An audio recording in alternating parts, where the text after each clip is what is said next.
नमस्कार जय जगन्नाथ। आज जो विषय आलोचना करिबा ता होछि विश्वास। विश्वास एमिति एक शब्द, एमिति एक पद जहा को नहीं हमें बहुत किछि करि पारुछन,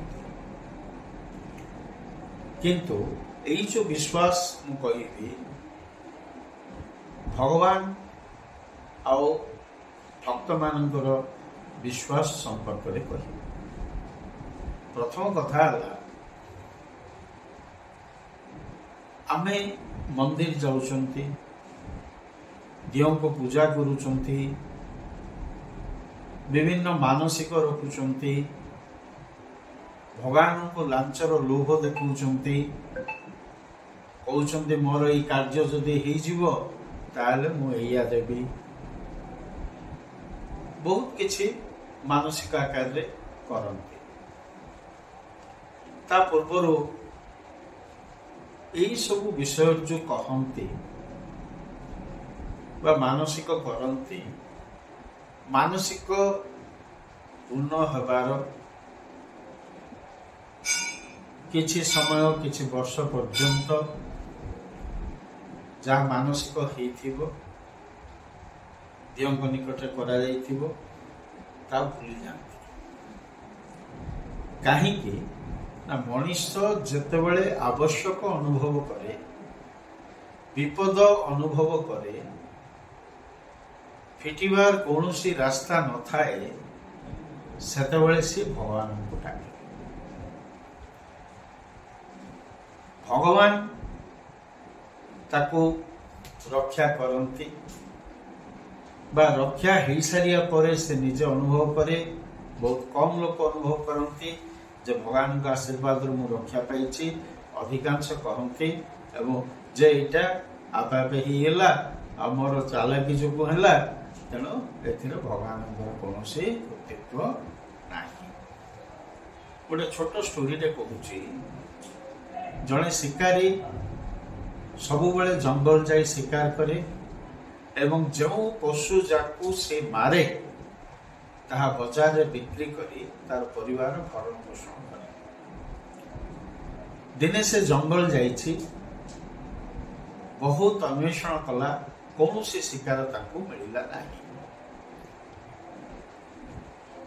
अपराह्न हेला, शिकार मिलला नाही। से चिंतार बसीछि जे आज कौन सी शिकार मु पाइली नाही, कौन सी पशु पाइली नाही, मु ताकू केमिति आज मोर रोजगार शून्य हो गला, मो परिवार को मु केमिति भरण पोषण करिवे, आज दिनकर खाद्य देवी। एई चिंतारे से बसीछि। देखिला सामना रो दुईटी जुळु जुळु आखि देखा होछि। से भला भाबरे निरीक्षण कला, देखिला जे से आखि दुईटी गोटे बाघर। से जानिला बाघ ताकू केते बडू लक्ष्य करछि, ताको शिकार करियो। शिकारी मन मन भाविला आज मु समस्त को शिकार करथुली आज पर्यंत, किंतु आज मु बाघर शिकार हुए। तेणु से कौन कला, प्राण विकल रे दौड़िला। संध्या होइछि, अंधार टिके टिके आसुछि। एही समय रे तार गोड़ खसी गेला गोटे गात को, एवं से गातरे पड़िया पूर्वरु गोटे गछर डाल धरी से ओहली रहिला। अंधार हो जाइछि, तळ देखा होनी, ऊपर देखा होनी। बाघ देखिला, आहार पाइला नहीं, बाघ फेरी गेला। शिकारीटी डाल को दुई हाथ रे धरिछि एवं देखिला रक्षा पाइबार उपाय नहीं। से सेठु भगवान को प्रार्थना कला, हे भगवान मते रक्षा कर। बहुत समय प्रार्थना कला परे भगवान ता सम्मुख रे ठिया हेले। पचारे कौन पे डाकुलु कह। शिकारी कहला, देखुचंदी भगवान राति अधलाणी, मु दुई हाथ धरी गोटे डाल को झुली रही, आपण मते रक्षा करंतु। आज जदि रक्षा करदेवे, भविष्य कौन पशु को मु बद्ध करिवि नाही एवं अन्य उपाय रे मोर परिवार को भरण पोषण करिवि। भगवान कहले, ठीक अच्छे, तू जदि रक्षा पाइबा चाहूचु ताहले तोर दुई हाथ रे जो डाल को धरचु से दुई हाथ छाड़ी दे। ଶିକାରୀ ସାଙ୍ଗେ ସାଙ୍ଗେ ଉତ୍କ୍ଷିପ୍ତ ହେଇଗଲା। ବହୁତ କ୍ରୋଧର ସହ ଭଗବାନଙ୍କୁ ଉତ୍ତର ଦେଲା, ହେ ଭଗବାନ, ମୁଁ ଏତେ ସମୟ ଧରି ଆପଣଙ୍କୁ ଡାକିଲି ମୋତେ ରକ୍ଷା କରିବା ପାଇଁ, ମାରିବା ପାଇଁ ନୁହଁ। ଆପଣ ମତେ କଣ କହୁଛନ୍ତି? ଯୋଉ ଡାଳକୁ ଧରି ମୁଁ ଝୁଲିଛି ସେଇ ଡାଳରୁ ଯଦି ହାତ ଛାଡିଦେବି ତାହେଲେ ମୋର ଅବସ୍ଥା କଣ ହବ? ଯାଆନ୍ତୁ, ମତେ ଉପଦେଶ ଦେବା ଦରକାର ନାହିଁ। ଭଗବାନ କହିଲେ, ଦେଖ ବତ୍ସ, ତୁମେ ମତେ ଡାକିଲ, ରକ୍ଷା କରିବା ପାଇଁ ଅନୁରୋଧ କଲ, ମୁଁ ଉପାୟ ବତେଇଲି, ଯଦି ତମେ ନ ଶୁଣୁଛ ମୁଁ ଚାଲୁଛି। ଭଗବାନ ଚାଲିଗଲେ। କିଛି ସମୟ ପରେ ଅନ୍ଧାର ଯାଇ ଆଲୁଅ ଆସିଲା, ସକାଳ ହେଲା। ଶିକାରୀ ଯେତେବେଳେ ତଳକୁ ଅନେଇଲା, ଦେଖିଲା ତା ପାଦ ଠାରୁ ଚାଖଣ୍ଡେ ଉଚ୍ଚରେ, ତା ପାଦ ମାଟି ଠାରୁ ଚାଖଣ୍ଡେ ଉଚ୍ଚରେ ଅଛି। ଯଦି ରାତିରେ 2 ହାତ ଛାଡିଥାନ୍ତା ତେବେ ଆରାମରେ ସେ ଘରକୁ ଫେରି ପାରିଥାନ୍ତା। କିନ୍ତୁ ଅବିଶ୍ୱାସ ଯୋଗୁଁ, ଯେଉଁ ଭଗବାନଙ୍କୁ ସେ ଡାକିଲା, ସେଇ ଭଗବାନଙ୍କ ଉପରେ ଅବିଶ୍ୱାସ ଯୋଗୁଁ ରାତି ଯାକ ସେ କଷ୍ଟ ପାଇଲା, ଝୁଲି ରହିଲା। ଏହା ହିଁ ଆମ କ୍ଷେତ୍ରରେ ଘଟୁଛି।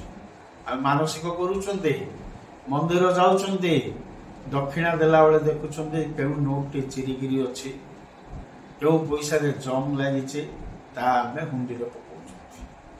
କେତେ ଜଣ ନିରପେକ୍ଷ ମାନେ ନିଃସ୍ୱାର୍ଥପର ଭାବରେ ହୁଣ୍ଡିରେ ପଇସା ଢାଳୁଛନ୍ତି। କେତେ ଜଣ ନିଃସ୍ୱାର୍ଥପର ଭାବରେ ମନ୍ଦିର ସମ୍ମୁଖରେ ଥିବା ଭିକାରୀ ମାନଙ୍କୁ ଦାନ ଦଉଛନ୍ତି। ନିଜକୁ ନିଜେ ପଚାରିବା, ଉତ୍ତର ଦେବା। ଯାହାକୁ ଆମେ ଡାକୁଛନ୍ତି, ଯାହାର ସାହାରା ଲୋଡୁଛନ୍ତି, ଯାହାକୁ ସବୁବେଳେ ଆମ ପାଖରେ ରହିବା ପାଇଁ ଅନୁରୋଧ କରୁଛନ୍ତି, ସେ ପ୍ରତ୍ୟେକ ଭାବରେ ଆସି ଯଦି ସଦ୍ ଉପାୟ, ସଦ୍ ଚିନ୍ତା ଦେବ, ତାହେଲେ କଣ ଆମେ ଗ୍ରହଣ କରୁଛନ୍ତି? ନାଇଁ। ସେଥିପାଇଁ ଆମ ଜୀବନରେ ଦୁଃଖ ଆସୁଛି। କାରଣ ବିଶ୍ୱାସ ହିଁ ସବୁକିଛି। ବିଶ୍ୱାସରେ ଆମେ ବଞ୍ଚିଛନ୍ତି। ବିଶ୍ୱାସ ଯଦି ଆମେ ଅବଲମ୍ବନ କରିବା ତାହେଲେ ବହୁତ କିଛି କାର୍ଯ୍ୟ ଆମର ହାସଲ ହେବ। ଜୟ ଜଗନ୍ନାଥ, ଜୟ ହିନ୍ଦ।